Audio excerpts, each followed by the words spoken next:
जी बिस्मिल्लाहिर्रहमानिर्रहीम अस्सलाम वालेकुम ते सत श्री अकाल उन्हां तमाम दोस्तां नूं जी आयां नूं जिहड़े कि दूरों दूरों इत्थे आए ने। बड़ा औखा जिहा वेला है क्योंकि जदों एडी सोहणे जे ढोल धमके होण ते उस तो बाद बह के गल करना जिहड़ा है वो कुछ एडा सौखा नहीं रहिंदा। लेकिन मैं ही बैठी सोच रही सां कि एडे गाण वजाण तो बाद की गल होएगी। पर फिर मैं सोचा कि असी जड़े पंजाबी हाँ तो असी हर काम लिए मशहूर हैं। असी ढोल धमकियां लिए भी मशहूर हैं, गिद्धियां लिए भी मशहूर हैं, साढ़े बड़े सूरमे भी आए ने ते नाल असी यह भी देखिए कि असी दुनिया च बेहतरीन सूफी बजुर्ग ते स्कॉलर्स वो भी पैदा किए ने। सो पंजाबी कौम जिहड़ी है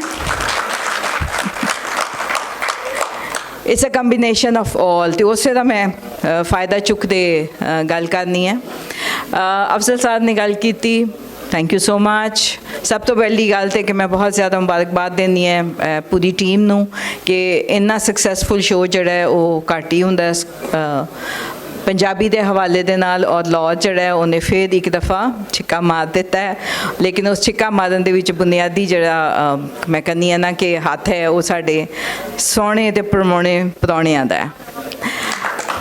महाराजा रणजीत सिंह के हवाले दे नाल मेरी जिहड़ी बेसिकली थोड़ा जिन्ना मैं दस देनी है क्योंकि मैं पहले ही 10 मिनट वाली तड़ी लाती गई है। तो उहदे विच एह वे कि जिसले 2002-03 दे विच मैं अपनी MPhil और PhD शुरू की तो वो ज़माने सन जो कि महाराजा के हवाले नाल इन्नी गल नहीं सी हुंदी। और दैन तुसी भी एग्री करोगे कि पूरा जड़ा एक एरा सी उन्होंने साड़ी तारीख दे विच एडी कोई अहमियत नहीं सी दिती जाती। अज 25 साल बाद बहुत सारी जगह ते गल्लां हो रही ने, लेकिन 2005-06 दे विच यकीन करो किते भी गल खास नहीं सी हुंदी ते जिथे भी हुंदी सी वो बड़ी समझो कि कोई एडे अच्छे अल्फाज नाल नहीं सी हुंदी। दैट इज़ हाउ कि मैं जड़ा अपना PhD का टॉपिक लेता वो मैं महाराजा रणजीत सिंह का दौर लेता। और महाराजा रणजीत सिंह के दौर दे विच मैं एक ऐसा एंगल एक्सप्लोर किया कि उन्हां दे दौर दे विच फाइन आर्ट्स ते कितना काम होया सी, जिहदा कि तुहानूं बहुत घट किताबां च रैफरेंस मिलेगा। अमूमन जिहड़ा साडे तक जिहड़ियां किताबां पहुँचदियां ने गोरे दियां लिखियां किताबां ने, और गोरे ने तो वैसे ही कसम खाधी है कि जिन्नी कि सानूं डिग्रेड कर सकदा है और जिन्ना कि सानूं भैड़ा कह सकदा है वो जिहड़ा वो कहंदा पिया। सो मैं एक काउंटर नैरेटिव दिता कि महाराजा रणजीत सिंह के दौर दे विच ना सिर्फ है कि महाराजा पोलिटिकली बहुत एक स्ट्रोंग कंपोनेंट सी, बल्कि उहदे ज़माने दे विच आर्ट के हवाले दे नाल भी बेतहाशा काम होया। और उन्होंने फिर मैं अपनी रिसर्च के थ्रू प्रूव किया। और उस तो बाद मैं समझनी है 2006-07 तो लैके कोई ऐसा साल नहीं जाता जो कि मैं कोई नैशनल या इंटरनैशनल कॉन्फ्रेंसिस ते टॉक्स ना करती होवां जिहदे च मेरा सिर्फ एक मकसद हुंदा है कि महाराजा रणजीत सिंह के दौर दे विच जो भी कोई अचीवमेंट्स होईयां ने उन्हां नूं डिस्कस किया जाए।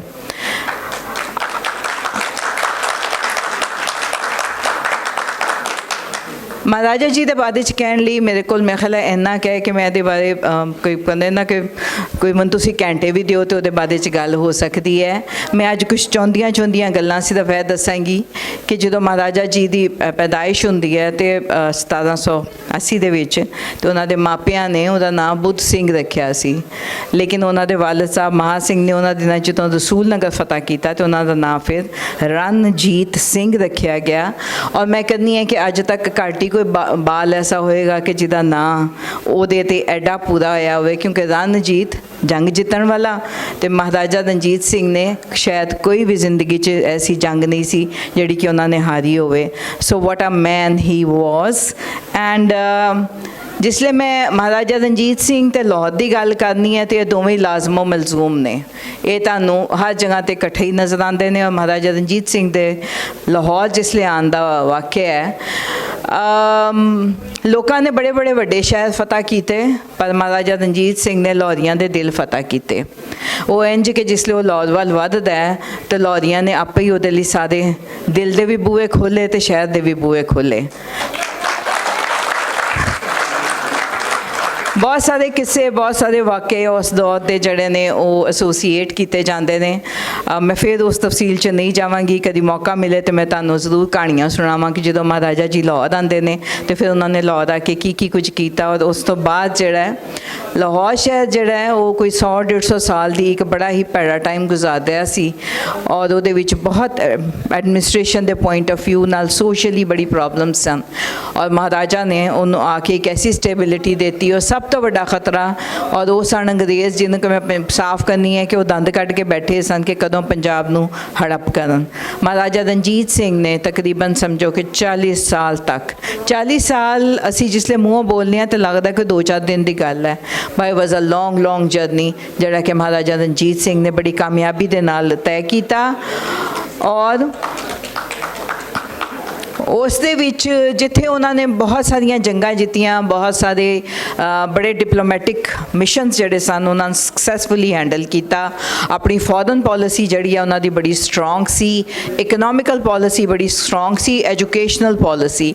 ਮੈਨੂੰ ਇਹਨਾਂ ਗੱਲਾਂ ਦਾ ਉਦੋਂ ਜ਼ਿਆਦਾ ਕਨਵਿਕਸ਼ਨ ਮਿਲੀ ਜਦੋਂ ਮੈਂ ਡਾਇਰੈਕਟਰ ਪੰਜਾਬ ਆਰਕਾਈਵਸ ਦੇ ਤੌਰ 'ਤੇ ਕੰਮ ਕਰਨੀ ਵੀ ਸੀ, ਅਤੇ ਮੈਂ ਅੰਗਰੇਜ਼ਾਂ ਦੀਆਂ ਡਾਕੂਮੈਂਟਸ ਪੜ੍ਹੀਆਂ ਜਿਹਦਾ 'ਚ ਕਿ ਉਹਨਾਂ ਨੂੰ ਜਿਹੜੀਆਂ ਕੌਨਫੀਡੈਂਸ਼ੀਅਲ ਤੱਕ ਪਬਲਿਕ ਤੱਕ ਉਹ ਗੱਲਾਂ ਨਹੀਂ ਪਹੁੰਚੀਆਂ, ਲੇਕਿਨ ਮੈਂ ਉਹ ਡਾਕੂਮੈਂਟਸ ਨੂੰ ਫਰਸਟ ਹੈਂਡ ਸਟੱਡੀ ਕੀਤਾ ਜਿਹਦੇ 'ਚ ਉਹਨਾਂ ਨੇ ਕਿਹਾ ਕਿ ਮਹਾਰਾਜਾ ਰਣਜੀਤ ਸਿੰਘ ਦੇ ਦੌਰ ਦੇ ਵਿੱਚ ਸੁਸਾਇਟੀ ਜਿਹੜੀ ਸੀ ਉਹ ਨਾ ਸਿਰਫ ਹੈ ਕਿ ਜੰਗਾਂ ਜਿੱਤਦੇ ਪਏ ਸੀ ਬਲਕਿ ਇਕਨੋਮਿਕਲੀ ਵੀ it was a very strong society.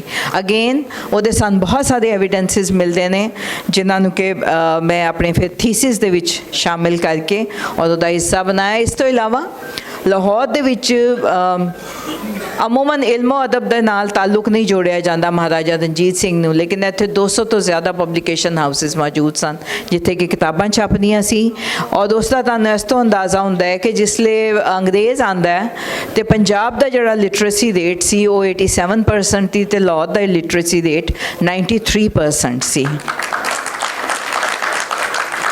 ਬਦਕਿਸਮਤੀ ਦੇ ਨਾਲ ਸਾਡੀ ਮੇਨ ਸਟਰੀਮ ਜਿਹੜਾ ਮੀਡੀਆ ਹੈ ਉਹਦੇ ਉੱਤੇ ਇਹਨਾਂ ਗੱਲਾਂ ਦੇ ਉੱਤੇ ਕੋਈ ਬਹੁਤੀ ਧਿਆਨ ਨਹੀਂ ਦਿੱਤਾ ਜਾਂਦਾ। ਉਮੂਮਨ ਸਾਨੂੰ ਬੜੀ ਨੈਗੇਟਿਵ ਗੱਲਾਂ ਜਿਹੜੀਆਂ ਨੇ ਉਸ ਤੌਰ ਦੇ ਹਵਾਲੇ ਨਾਲ ਦੱਸੀਆਂ ਜਾਂਦੀਆਂ ਨੇ, ਔਰ ਉਸ ਨੈਗੇਟਿਵਿਟੀ ਦੇ ਵਿੱਚ ਇੱਕ ਸਬੂਤ ਦਿੱਤਾ ਜਾਂਦਾ ਹੈ ਕਿ ਜੀ ਪੰਜਾਬੀਆਂ ਤੋਂ ਵੱਧ ਕੇ ਜਾਹਿਲ ਤੇ ਅੱਖੜ ਤੇ ਬੇਵਕੂਫ ਕੌਮ ਕੋਈ ਨਹੀਂ ਸੀ। ਹਾਲਾਂਕਿ ਜਿਸਲੇ ਤੁਸੀਂ ਤਾਰੀਖ ਦਾ ਮੁਤਾਲਿਆ ਕਰਦੇ ਹੋ ਤੇ ਤੁਹਾਨੂੰ ਬਾਰ-ਬਾਰ ਐਵੀਡੈਂਸਿਸ ਮਿਲਦੇ ਨੇ ਜਿਸ 'ਚ ਕਿ ਪਤਾ ਚੱਲਦਾ ਹੈ ਕਿ ਇਸ ਕੌਮ ਨੇ ਮੁਖਤਲਿਫ ਮੌਕਿਆਂ ਦੇ ਉੱਤੇ ਕਿਤਨੀ ਜ਼ਿਆਦਾ ਕੁਰਬਾਨੀਆਂ ਵੀ ਦਿੱਤੀਆਂ ਔਰ ਕਿਤਨਾ ਜ਼ਿਆਦਾ ਸਟਰੋਂਗਲੀ ਕੰਮ ਕੀਤਾ। ਔਰ ਇੰਟੈਲੀਜੈਂਸ ਦੇ ਹਵਾਲੇ ਦੇ ਨਾਲ ਔਰ ਸਕਾਲਰਲੀ ਇਨਪੁਟ ਦੇ ਲਿਹਾਜ਼ ਦੇ ਨਾਲ ਦੁਨੀਆ ਦੀਆਂ ਚੰਦ ਬਿਹਤਰੀਨ ਕੌਮਾਂ 'ਚੋਂ ਸਨ। ਸਕਾਲਰ ਜਿਹੜਾ ਉਹ ਕਦੀ ਸੁਣੀ ਸੁਣਾਈ ਕਈ ਕਵਾਈ ਗੱਲ ਦੇ ਉੱਤੇ ਨਹੀਂ ਚੱਲਦਾ। ਸਕਾਲਰ ਜਿਹੜਾ ਉਹਨੂੰ ਐਵੀਡੈਂਸ ਚਾਹੀਦਾ ਹੁੰਦਾ ਹੈ, ਉਹਦੇ ਨਾਲ ਤਮਾਮ ਗੱਲਾਂ ਦਾ ਐਵੀਡੈਂਸ ਜਿਹੜਾ ਫਿਰ ਮੈਂ ਆਪਣੀ ਥੀਸਿਸ 'ਚ ਸ਼ਾਮਿਲ ਕੀਤਾ, ਜਿਹਨੂੰ ਕਿ ਮੈਂ ਹੁਣ ਇੱਕ ਕਿਤਾਬ ਦੀ ਸੂਰਤ 'ਚ ਲੈ ਕੇ ਆ ਰਹੀ ਹਾਂ। ਔਰ ਮੇਰਾ ਖਿਆਲ ਹੈ ਬੜੀ ਜਲਦੀ ਕੋਈ ਅੱਲਾ ਦਾ ਨੇਕ ਬੰਦਾ ਕੋਈ ਪਬਲਿਸ਼ਰ ਲੱਭ ਜਾਏਗਾ ਜਿਹੜਾ ਕਿ ਉਹਨੂੰ ਛਾਪ ਵੀ ਦੇਵੇਗਾ। ਇਨ ਦਾ ਮੀਨ ਵਾਈਲ ਕਿਉਂਕਿ ਅੱਜ ਬੜਾ ਹੀ ਮੁਖਤਸਰ ਵਕਤ ਹੈ ਮੇਰੇ ਕੋਲ ਔਰ ਮੈਂ ਕਦੀ ਵੀ ਆਪਣੇ ਟਾਈਮ ਤੇ ਐਕਸੀਡ ਨਹੀਂ ਕਰਦੀ। ਮੇਰੀ ਇੱਕ ਸਾਰੇ ਆਪਣੇ ਬੈਠਿਆਂ ਨੂੰ ਇਸ ਲਈ ਨੈਸ਼ਨਲ ਇੰਟਰਨੈਸ਼ਨਲ ਸਭ ਲੋਕ ਮੌਜੂਦ ਨੇ, ਉਹਨਾਂ ਨੇ ਇੱਕ ਬੜੀ ਹੰਬਲ ਰਿਕੁਐਸਟ ਹੈ ਕਿ ਆਪਣੇ ਆਉਣ ਵਾਲੇ ਬੱਚਿਆਂ ਨੂੰ ਜਿਹੜੇ ਯੰਗਸਟਰਸ ਨੇ they are very disillusioned about their roots, about their originality and about their ancestors। ਉਹਨਾਂ ਨੇ ਇੰਨੀਆਂ ਕੁ ਭੈੜੀਆਂ ਗੱਲਾਂ ਦੱਸੀਆਂ ਜਾਂਦੀਆਂ ਨੇ ਕਿ ਜਦੋਂ ਮੇਰੇ ਵਰਗਾ ਜਾ ਕੇ ਗੱਲ ਕਰਦਾ ਤਾਂ ਉਹਨਾਂ ਨੂੰ ਲੱਗਦਾ ਹੈ ਕਿ ਇਹ ਸਾਰਾ ਕੁਝ ਝੂਠ ਹੀ ਹੈ। ਜ਼ਰੂਰਤ ਹੈ ਕਿ ਉਹਨਾਂ ਨੂੰ ਡਾਕੂਮੈਂਟਸ ਦੇ ਨਾਲ ਕਨਵਿਕਸ਼ਨ ਦੇ ਨਾਲ ਉਹਨਾਂ ਨੂੰ ਦੱਸਿਆ ਜਾਏ ਕਿ ਸਾਡਾ ਮਾਜ਼ੀ ਕੀ ਸੀ, ਕਿਉਂਕਿ ਸਿੱਧੀ ਜੀ ਗੱਲ ਹੈ ਕਿ ਜਿਹੜੀਆਂ ਕੌਮਾਂ ਆਪਣੀ ਮਾਜ਼ੀ ਭੁੱਲਦੀਆਂ ਨੇ ਉਹਨਾਂ ਨੂੰ ਉਹਨਾਂ ਦਾ ਮੁਸਤਕਬਲ ਵੀ ਜਿਹੜਾ ਉਹ ਭੁੱਲ ਜਾਂਦਾ। ਸੋ my humble request to all the people who are sitting here and ਭਾਵੇਂ ਉਹ ਕਿਤੇ ਤੇ ਵੀ ਨੇ ਆਪਣੇ ਯੰਗਸਟਰਸ ਨੂੰ ਇਹ ਗੱਲਾਂ ਜ਼ਰੂਰ ਦੱਸੋ। ਉਸ ਤੋਂ ਇਲਾਵਾ ਸਾਡੇ ਸਭ ਦੀ ਛੋਟੀ ਛੋਟੀ ਕਾਵਿਸ਼ ਜ਼ਰੂਰ ਹੁੰਦੀ ਹੈ, ਜਿਸ ਤਰ੍ਹਾਂ ਸਾਡੀ ਤੀਜੀ ਕਾਨਫਰੰਸ ਚੱਲ ਰਹੀ ਹੈ, ਇੱਕ ਬਹੁਤ ਵੱਡੀ ਐਫਰਟ ਹੈ ਉਹਦਾ 'ਚ ਬੱਚਿਆਂ ਨੂੰ ਇੰਗੇਜ ਕਰਨ ਦੀ, ਯੰਗਸਟਰਸ ਨੂੰ ਇੰਗੇਜ ਕਰਨ ਦੀ।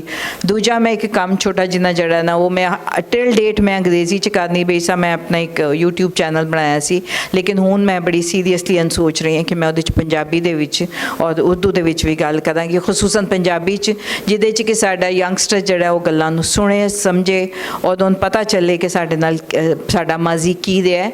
ਔਰ ਇਹਨਾਂ ਸਾਰਿਆਂ ਸਿਲਸਿਲਿਆਂ ਦੇ ਵਿੱਚ ਮੈਂ ਤਿਆਰੀ ਮੈਂ ਥੋੜੀ ਜਿਹੀ ਹੋਰ ਕੀਤੀ ਸੀ, ਲੇਕਿਨ ਕਿਉਂਕਿ ਵਕਤ ਵੀ ਇੰਨਾ ਨਹੀਂ ਹੈ, ਕੁਛ ਮੂਡ ਵੀ ਐਸਾ ਨਹੀਂ ਹੈ, ਲੇਕਿਨ ਮੈਂ ਕੋਸ਼ਿਸ਼ ਕਰਾਂਗੀ ਕਿ ਆਪਣੇ ਡਿਫਰੈਂਟ ਫੋਰਮਸ ਦੇ ਜ਼ਰੀਏ ਇਹ ਗੱਲਾਂ ਨੂੰ ਜਾਰੀ ਰੱਖਿਆ ਜਾਏ। We have a lot to share. ਸਾਡੇ ਕੋਲ ਦੁਨੀਆ ਨੂੰ ਦੇਣ ਲਈ ਬਹੁਤ ਕੁਝ ਹੈਗਾ। ਇਹ ਵਕਤ ਆ ਗਿਆ ਹੈ ਕਿ ਦੁਨੀਆ ਨੂੰ ਇਹ ਦੱਸਿਆ ਜਾਏ ਕਿ ਪੰਜਾਬੀ ਜਿਹੜਾ ਹੈ ਉਹ ਗਿੱਧੇ ਤੇ ਪਗੜੇ ਹੀ ਨਹੀਂ ਸੋਹਣੇ ਪਾਉਂਦਾ, ਬਲਕਿ ਉਹ ਬਹੁਤ ਵੱਡਾ ਸਕਾਲਰ ਵੀ ਹੈ। Thank you so much.